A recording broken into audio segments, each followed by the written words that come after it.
Hello and welcome back to my blog.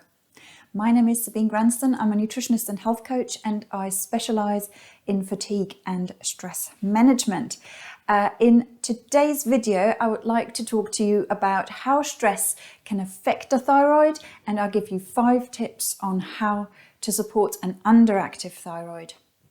In last week's video, I told you about what kind of symptoms can tell you if your thyroid is not functioning the way it should, and what markers should ideally be tested in order to get the full picture, because sometimes GP tests do not test for all the markers that are necessary to get a full picture of the functioning of your thyroid. And I also told you about how important thyroid hormones are for every cell in our body. And I will post the link to that video in the description in case you've missed it. So now on to 3 points on how stress can impact thyroid function. Number 1, when you are stressed, anxious, worried, fearful, etc., your body releases stress hormones such as adrenaline and cortisol. And it's not just feelings of being stressed that stresses the body, it's also food intolerances, blood sugar swings, toxins in the environment, nutrient deficiencies, lack of sleep, etc. All those are also huge stressors for the body. And all this can also raise the inflammation in your body, which can reduce the levels of TSH, your thyroid stimulating hormone in the body. Number 2, stress can reduce your body's ability to convert your inactive thyroid hormone, which is called a T4 or thyroxine, into the active version, T3. Your body produces mainly the inactive version of the thyroid hormone. Around 90% of the hormones produced by your thyroid are inactive, and your body converts it into T3, which is the active form, and then it can be used by your body. Number 3, stress can cause your cells to be less sensitive to thyroid hormones, which basically means that the thyroid hormone is knocking on the door of the cell and the cell just doesn't answer. Right, so let's get on to 5 tips on how to support an underactive thyroid, hypothyroid, basically. Okay, tip number 1, blood sugar balancing. I know I go on and on about this, but it is so important to make sure your blood sugar is not on a daily roller coaster. Okay, so there's a video on this, and I can post the link as well in the description, but just 3 pointers here. So make sure to eat balanced meals, which include good quality protein, such as organic meat and eggs, wild caught fish, nuts, seeds, beans, legumes, quinoa, etc. And healthy fats, such as avocado, coconut oil, nuts, seeds, oily fish, olive oil, butter from grass-fed cows, flax seeds, etc. And also the fiber and complex carbohydrates from vegetables and fruit, beans and legumes, whole grains, nuts and seeds.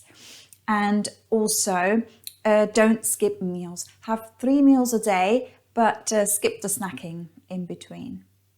And also avoid stimulants such as sugar, alcohol and coffee. I know it is really hard, especially at the moment, but they really add to the blood sugar roller coaster. So avoid them wherever you can, or limit them. Okay, so on to tip number 2, focus on getting all the nutrients important for thyroid function. And in the written blog, I will list all the foods rich in the following, and I'll post a link to the blog in the description as well. So make sure you get enough tyrosine, which is an amino acid, iodine, iron, zinc, omega-3 fats, vitamin A and selenium. And foods high in all of those I will put in the blog.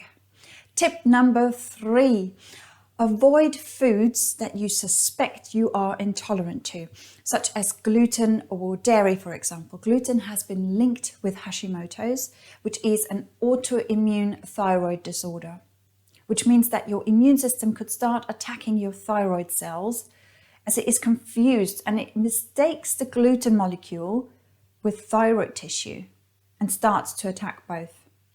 So don't just live with the symptoms and eat those foods anyway. Do an elimination diet, for example, where you cut out the food that you think you are intolerant to for 3 weeks, and then you have some of the food to see how your body reacts after those 3 weeks. And if you have bad symptoms, cut it out. Cut it out of your diet. I can give you guidance and support on how to go about if you're not sure about that. Tip number 4, as your adrenal glands and the thyroid are closely connected, it is very important to support your adrenal glands as well as the thyroid. And those two little glands that sit on top of your kidneys, they need a lot of vitamin C, B vitamins, especially B5 and magnesium. And foods rich in all of those, I will also put in the blog. Now, tip number 5, make sure your digestion is working properly. If your gut is not working the way it should, and you have maybe symptoms such as bloating, indigestion, flatulence, loose stools, constipation, etc., chances are that you're not absorbing the nutrients really well, and your body might be lacking in certain nutrients that are important for thyroid health. So make sure you eat enough prebiotics, the fiber basically, and probiotics, the good bacteria. Eat foods such as onions, leeks, garlic, and sauerkraut, kefir, kimchi, etc. All of those are really good for digestion. So if you think that you have a thyroid issues, you've been diagnosed with hypothyroid and you are on thyroxine and you still have certain symptoms or you have any other health concerns right now, please do get in touch. Book yourself into my diary for a free 30-minute discovery call, and I can find out more about you and how I can be and see how I can be of help. And I'm looking forward to speaking with you. Until then, take good care of yourselves. Bye-bye.